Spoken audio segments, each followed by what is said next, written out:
Well, it's All-Star Month here at Geek Devotions, and this past week we talked about anime. So we thought about, hey, let's talk about anime on Comm Talk today.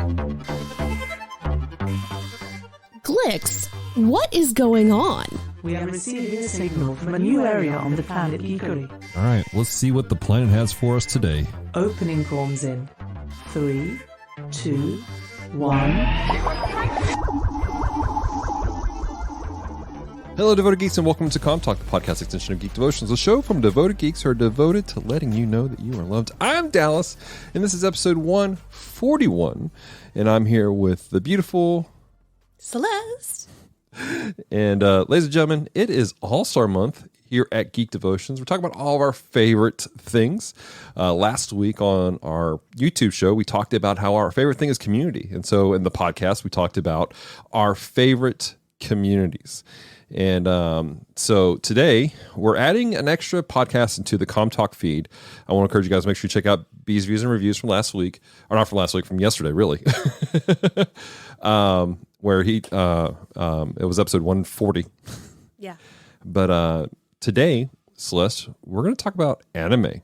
Yeah. We're going to get into this conversation. What are we talking about today? What's the show run? So we're going to be talking about how we got into anime, why we like anime, and then some of our favorite animes. We're not going to make lists. We're not going to rate them. Just our favorites. Yeah. I think the title today shows, let's talk about anime. And that's what we're doing. Yeah. All right, Celeste. So let's jump into the conversation. How did you get into anime?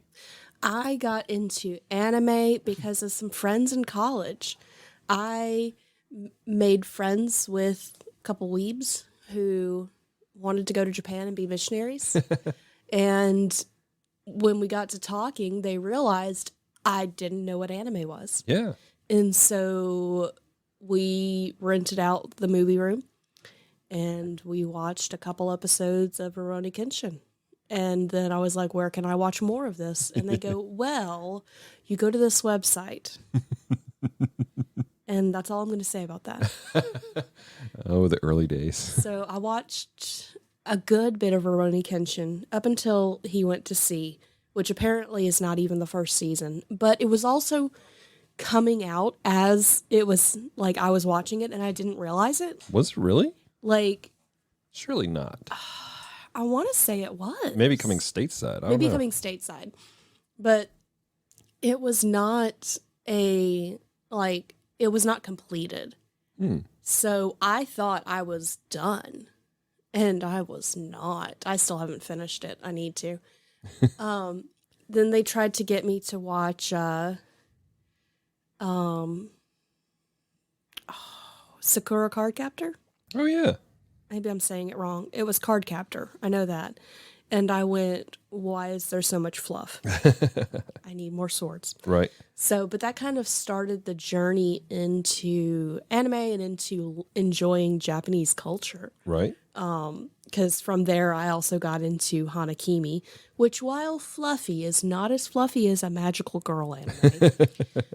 It's not an anime. It's a live action, but thoroughly enjoyable. It's for those of you listening, I would compare Hanakimi to Oberon Host High School Club in its style. It's just live, but they actually used Hanakimi to explain a lot of Japanese culture to me, because there was things and I was like, what the crap is happening? And they're like, oh, well, in Japan, this is da da da da da da da. And so just kind of branched off from there. That's actually you and I's, one of our first conversations in real life was about Kenshin, because you had a movie that I had not heard of. Samurai X. I just looked it up. The show came out in 96 originally, Oh. but they started releasing it stateside. Sony tried doing it in early 2000s stateside and failed. I think Toonami picked it up, and I think that's what your friends were talking about. Probably. Is that Toonami was releasing it, and that's about the right time frame. It would have been 2007, 2008. So whatever it was like, my understanding of it was that I was done. There were no more episodes to be had. Right. And it was just, there were no more episodes to access at that time. Right. So, but yeah, that was, and come to find out, actually, one of my favorite cartoons as a kid that I had VHSs of was an anime. I just didn't know that. Which one? Superbook. Oh, yeah. I loved Superbook. It was some of my favorite VHSs to watch because it was Bible stories, but it was told in an interesting manner. Yeah. And I think that kind of also started my whole love of sci-fi as well. Because, I can see that. Like, it's, this magical, scientific, it's not magical, but scientific book that, like, takes them and a robot into biblical times. Like, it was just an interesting story. Yeah. I think Superbook is interesting in the fact that it is anime. Like whoever produced it, I needed to do a deep dive and look into it. But from my understanding is they legitimately hired Japanese animators to create Superbook originally. It definitely looks like going back, it looks like the anime of the time. Mm-hmm. So Superbook was your first exposure? Yeah. Really? And then you had Ronin Kenshin and then Sakura Card Captor. So, all right, cool beans. So kind of delved into further things from there. But for a while, that was just all I do. Right. I got you.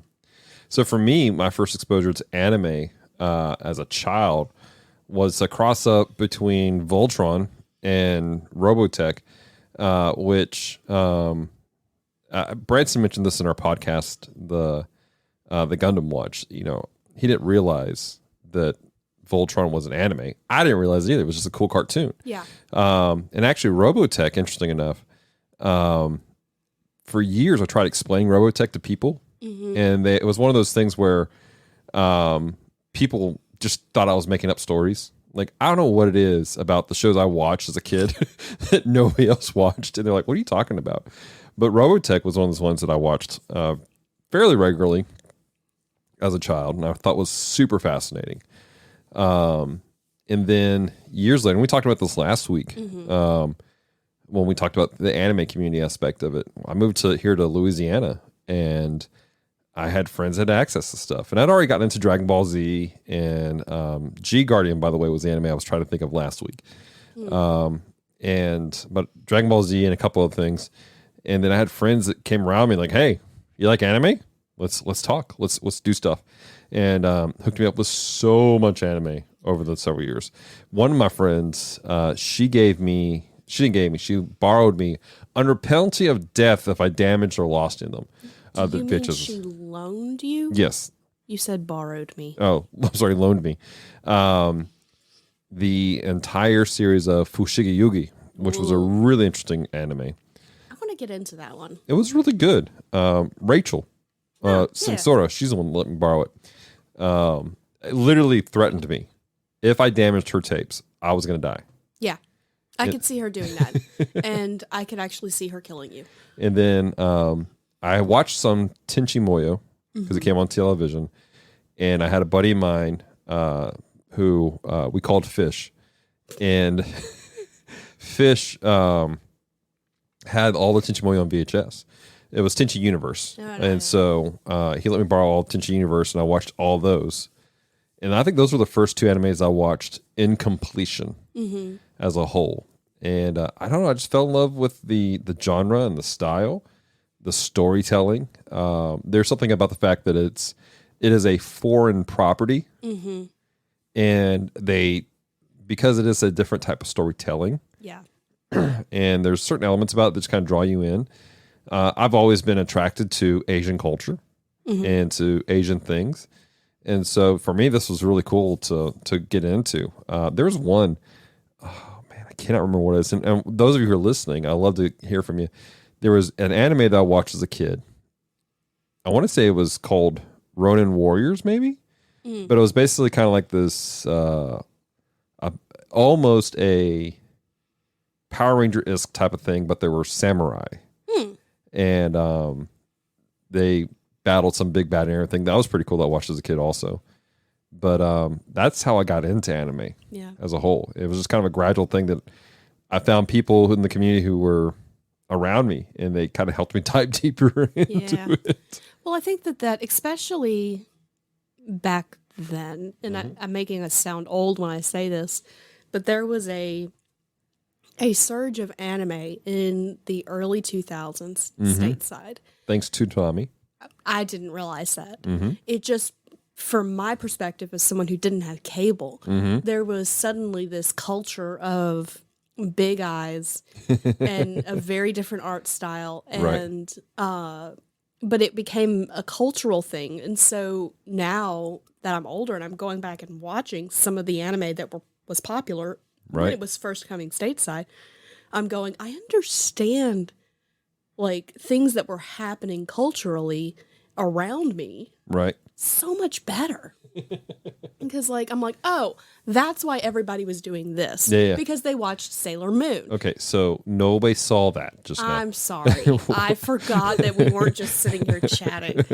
The V, taking their eyes, the V, and putting out the V with their fingers, putting out to their eye.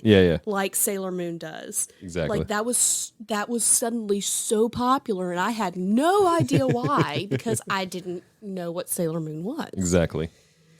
So, and then when I finally saw Sailor Moon on something, I was like, why is she doing that thing? I didn't realize it kind of originated from her. Yeah, exactly. It's interesting. Just the explosion of it. I remember there was a website I used to go to years ago as a kid, and I don't even think it's around. It was like the Christian Anime Association or something like that. Oh. And it was people who were trying to make their own mangas and their own anime that came from a Christian point of view perspective. Like Takun. Like Takun, yeah, absolutely. Which Takun was a creator. She doesn't do much anymore. She has a TikTok. She still does some stuff. She has a TikTok. I think she works in animation now. No, that's cool. She doesn't. She's not. I don't think she's working on her anime anymore. I feel bad. We've lost touch with her. We're gonna have to reach out to her again. But there was this explosion in the early 2000s, and everyone was getting into it. And I appreciate the fact there were people who want to put their faith into it, and it not be cheesy. That's the problem we run into. It's a lot of times the Christian community gets cheesy and weird with their getting involved with certain things. Because they take out the parts of things that make something good. Yes and no. To an extent. Or they overdo it. Yeah. So like just an example, I went to go see a Christian movie in theaters with a bunch of ladies. Mm-hmm.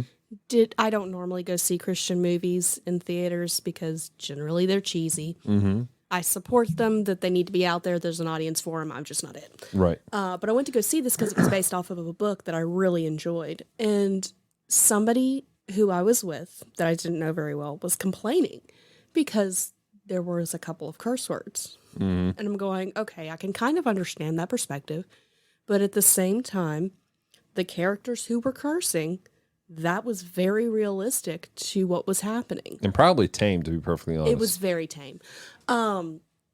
Comparatively to some things you and I watch. But even for the time frame, like I think that part of the storytelling that is in anime is there is a relatability. Mm-hmm. Even in like feudal Japan, people are dealing with things that you can relate to. Mm-hmm. And some of the things that when people take Christian media, they try to make it hopeful and try to make it what the gospel is. But in doing that, they take out some of the mess, mm-hmm. and it makes it less relatable. We talked about at our church years ago a series called Threads. Yeah. And how we want to try to take out, when we tell our story, oftentimes people try to avoid the messiness, mm-hmm. the dark stuff, the stuff that was rough, that was bad. And negating the fact that those are part of the story. Those are part of the tapestry that points people to Jesus. Seeing the mess, seeing the heartache, seeing the struggle that people go through. Yeah. And there is like Christian television, Christian movies, they struggle. And we've gone off topic a little bit, but this makes sense. We'll pull it back here in a little bit. But we try to we try to sanitize things, and the unrealistic, it makes it so unrealistic. It's the reason why adults don't like kids shows. Because it's too happy. It's too happy. It's too unrealistic. It's too, I'm not even sure what the word is, but there's a fakeness to it. Mm-hmm. And we are so trained to dislike fakeness mm-hmm. that when we see it, there's instant like, I don't like this. Yeah. And it's not cynicism. It's just, you're like, and it's so hard you can't replicate. And the salvation experience is so personal and so real. The experience of God is such a massive ordeal. To replicate it and to try to emulate in any way, it's so difficult. Yeah. You and I've had experiences with God. Yeah, absolutely. In real ways. He's broken us, and we have wept before the Lord. We have shaken before him at times. And it's a real experience. But to fake that, and some people, they're very good at faking, but you can tell. You're looking, you're like, man. Even if they are good at faking, it feels disingenuous. And then some things are just not meant to be told on film. Some things are meant to be told verbally from person to person. Sure. So, but you do have some creators out there that have done a great job of taking the genre, and that's the thing. Manga and anime is a genre. It is. And used it to glorify Christ in various ways. You have the very straightforward Manga Bible, which is a series. In fact, can you grab those mangas on the shelf from there, Celeste? If I do that, I have to move the mic. Here, let me do it. Hold on 1 second, guys. All right, and I'm back from walking around the room, grabbing stuff off our bookshelves in the studio.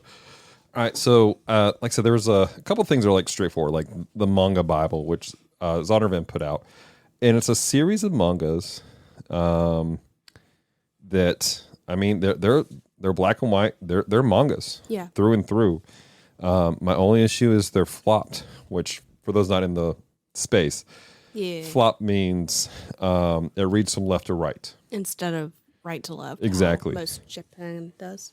But these are this is really good. Like the series editor was a guy named Bud Rogers. The story was done by Young Shin Lee, and art was done by Jung Sun Huang. So like legitimate Asian anime artists worked on this to create this. And to me, the style is very much in the format of Osamu Tezuka, which if you're into anime, you know that name. He's the godfather of anime. And it was really, really well done. And these are, I mean, they're going through and telling the Bible. And then you have another one that's super straightforward, but really nicely done. And that's called, it's a series called the Manga Messiah, Manga Mutiny, and then Manga Metamorphosis. And it goes through the major events of Jesus. You have the creation of the world is the Manga Mutiny.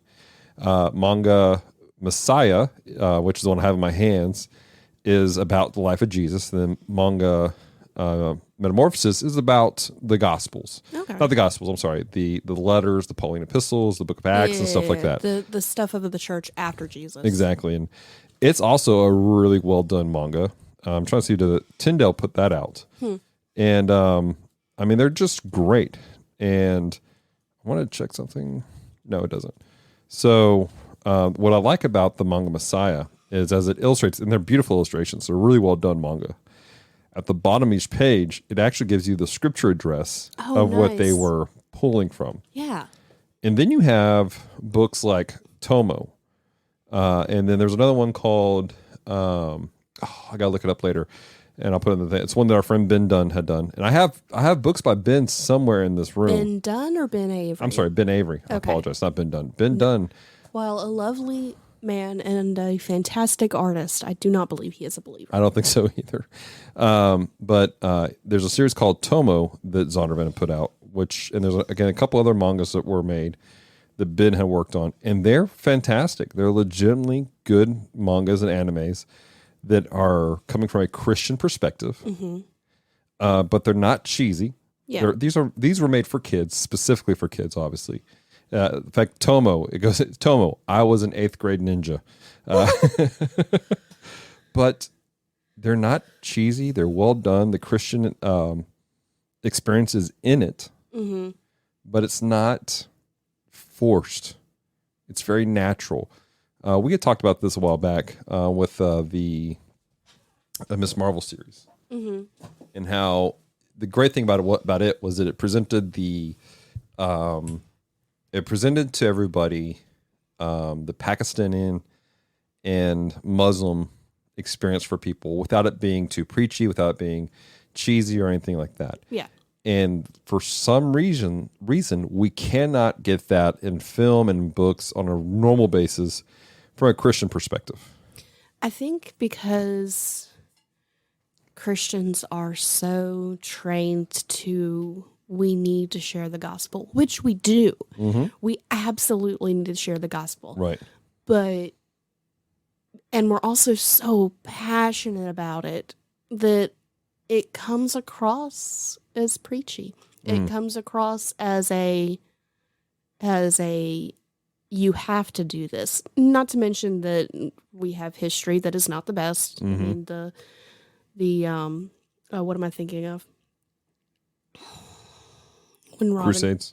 Thank you. The Crusades are not a bright spot in our history as believers, but we're trying to move away from that, but at the same time still hold to the stances that we believe. Exactly. Like, because there is too far the other way. Oh yeah, absolutely. And again, that's part of the great balance of everything. And so all this going back to our original conversation. Anime, manga. There was a website when I was younger where people were trying to do that. Trying to create a Time Flies, by the way, was the name of the been and done. No. But create stuff that's quality, but using our genre that we love. So, all right, that's a lot. Yeah, we should probably put a break in just for a breather. All right, so we're going to take a quick commercial break, and we'll come back. We'll continue our conversation with what, Celeste? A couple of our favorite animes. All right, let's do it.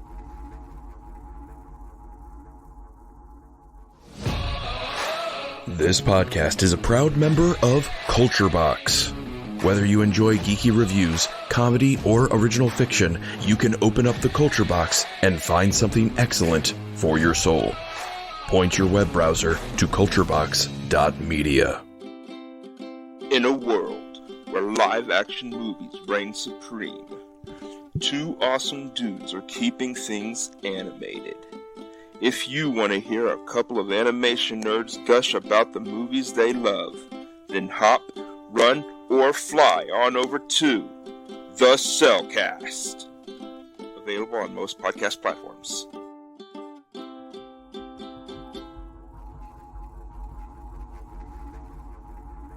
All right, and we are back.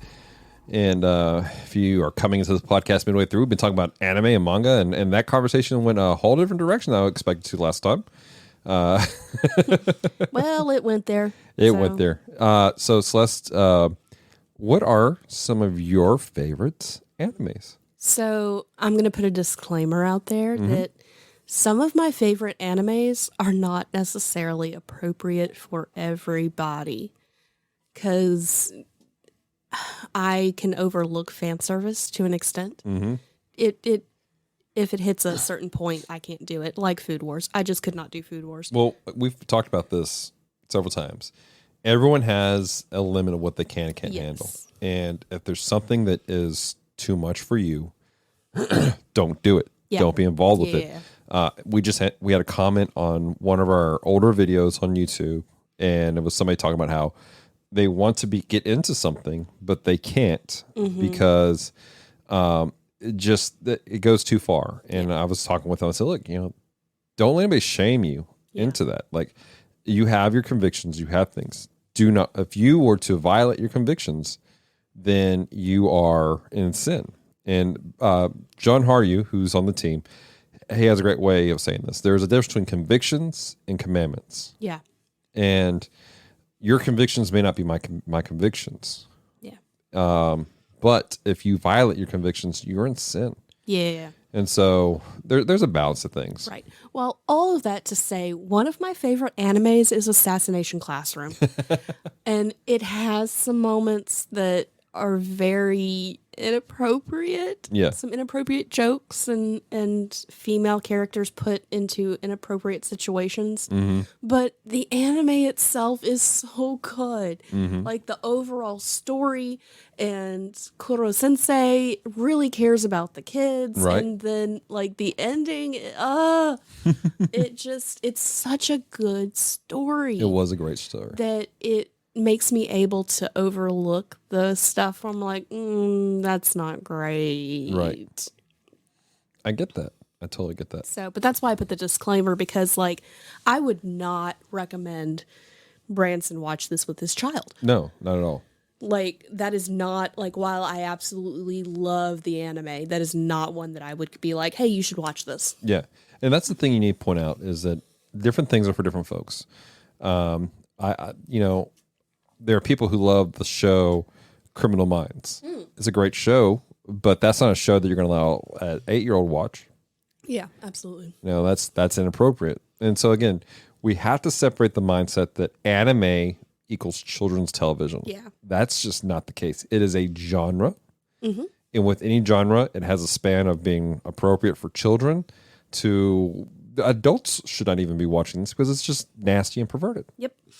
So, but yeah, I love Assassination Classroom. That is a good one. That was a good story. One for me is more of a big franchise. It's the Gundam franchise. Yeah. Which is part of the reason why we started the podcast, The Gundam Watch. Never would have known that. I love the vastness of the world. I love how it can be so widespread, but also narrow, very focused on small stories of individuals. I love the complexity of certain things. I love the simplicity of certain things. Yeah. It just hits all the right spaces for me. I tend to like the side stories of that. Like I liked, what is it, Seed? I love Gundam Seed. I read the manga. I honestly don't know if I've watched all of Seed, but the manga was fantastic. We've watched a couple of series that are set around the lore, but not necessarily in the midst of the Gundam, or the midst of the wars that Gundam is set in. So I like some of the surrounding stuff. Yeah, I mean, it's just really interesting, and within Gundam, like, you can find your niche in just about any place because it's so different in every series. Yeah. So that's mine is Gundam, and it's, of course, and we've talked about this before in a previous podcast. Demara and I sat down and talked about Gundam. Yeah. And it's just something my sister and I share together, and so I have a lot of fond memories with it, and I'm looking forward to making memories with Branson. Talking about it, he's on the verge of getting into Gunpla now. He is strongly considering it. So that's one of my favorites. What's another one for you? I love Oranhost High School Club. That is my fluffy, mindless anime. Like, I will watch that one when I'm having a bad day because it is fluff. It is adorable, and we need an ending. It's one of those that it got canceled after one season, and it didn't end satisfactorily. Oh, that's terrible. So it's kind of like how Fruits Baskets was originally, which is another one on my list. Because Fruits Baskets did not get past one season, did not finish the story. Right. The manga did, but the anime did not. Right. And so when they revamped it, I was like, yes. And then I'm sitting here going, there's hope for Oranhost High School Club because the fans went, because like it was like early 2000s when it aired and stopped. And then it came back in like 2019? Right. So we're talking almost 20 years difference. There's hope for Oranhost High School Club.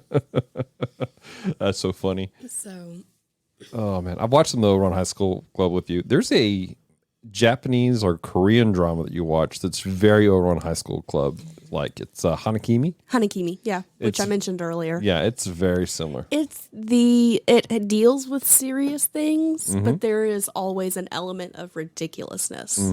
Like, Oranhost High School Club deals with ridiculous things, but it also deals with some serious things. Yeah. Like, it's the juxtaposition of I'm going to deal with this absolutely terrible thing, but then I'm going to have something so ridiculous that even though I've just made somebody cry, they're belly laughing now. Right. Like, it takes the things, and I deal with emotions often with humor. And so I like shows that deal with things with humor, because I have an opinion that if you can't laugh at something, even if it's absolutely terrible, then there's just not hope, which we know there is. Right. But, like, you have to be able to laugh at things, even if it's a little dark. That's cool. That's cool. So another anime that I enjoy that's not just Gundam is, and I mentioned earlier, and it was Tenshi Moyo. Yeah. Now, specifically, Tenshi Universe, which was the one it's the longer series that was produced more for a television audience. Is that the one that we watched together? It's the one we started watching. Okay. You and I had watched the OAV that Demara gave me, and then you and I started watching the Tenshi Universe, which is the one that premiered here stateside during Toonami. So I have some fond memories of it. It's kind of a slice of life sci-fi type of thing. There's some fan service, but it's not near. It's a lot cleaner than what the OAV was. Yeah. But it's a great story about this. It's a harem anime. Yeah. Which harem anime means it's a dude and there's a bunch of women who love him, and but he's just so clueless and he just doesn't care. Like, he's just trying to figure out life. You know, these girls are in love with him, and then what I love the most is Grandpa, because Grandpa's just like, he just wants Tenchi to be happy. Yeah. He just wants Tenchi to get married to somebody. And so, but it's a really fun anime to me, and I have a lot of fond memories of watching it as a kid. So that's one of mine, is Tenchi Moyo. Yeah.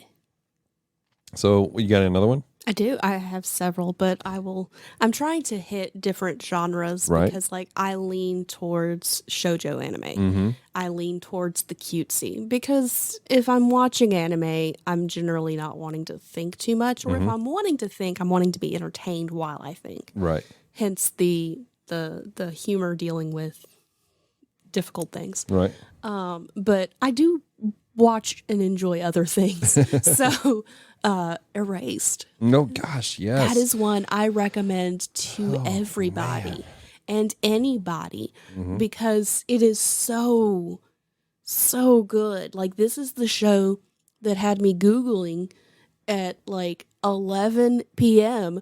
Does Japan have social services for children?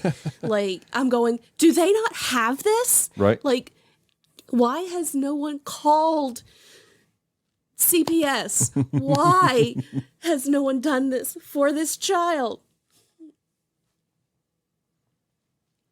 So that's and I want to watch the live action, and then I want to read the manga, because I've been told they all have different endings. Yeah. And that makes things better for me. Like, I don't mind. To quote the meme, emotional damage. Emotional damage. I don't mind things going from live action from anime if they make it an interesting story and it's well done. That's one of the problems that you have, though, is they try doing live action based off some of these things, and it just doesn't work. They try cramming the problem is they try cramming an entire series into a single movie instead of a season. Right. Or a story arc. And you just can't do that. Even like so I'm a big fan of Gundam. And so I've watched a lot of Gundam over the years. And there's actually a movie that at one point in time was supposed to be the end of one of the timelines. And it's called Gundam F91. And it's long. And you kind of lose some stuff in it, because they're trying to basically cram an entire series into a singular movie. Like, if they had spaced it out and made a series of it, it would have been a banger of a series. Yeah. But it's rough to watch, because it's an entire series into one. Well, that's like there was never a series. It is a series. Yeah. Well, that's like the live action Death Note that Netflix did. That terrible, terrible movie. They made several mistakes with it, but one of them was they took an anime that's I think Death Note's like 300 episodes. No, it's not 300. It's up there. I think it's like 50 or 60. No, it's more than that because we were watching it for months. It's at least 100 episodes. Dallas is looking it up. But whatever it is, they took an extended series and tried to cram it into a 2-hour movie. Not even 2 hours. It was like an hour and 45 minutes. Right. And it was rushed. It was terrible. Oh, yeah. 37 episodes. Nuh-uh. That's what it says. No. 37 episodes. Are they only talking about before that one character died that should have ended the series? No. I don't know. That's what Wikipedia is saying. 37 episodes. No. Maybe it just felt like it took forever because it was really dark, so we kept having to like break and watch something happy and cheery. Yeah, I'm seeing 37 episodes, period, in the discussion. Across the board. Oh, that's funny. Oh my gosh. What? No, how is it only 37 episodes? It took us months. Well, the problem was like you get to the third act of the series, and it was just dragged. I hated the third act. Yeah. Like, I was done. I feel like it should have ended well before that. But that's me. Yep. So, well, we've given you guys some of our favorite animes. Want to hear from you guys. What are your favorite animes? What did you think of the discussion? What did you think of our discussion in the first act of this podcast that we didn't intend to have? Our rant. Love to hear from you guys. Anything else we want to talk about real quick?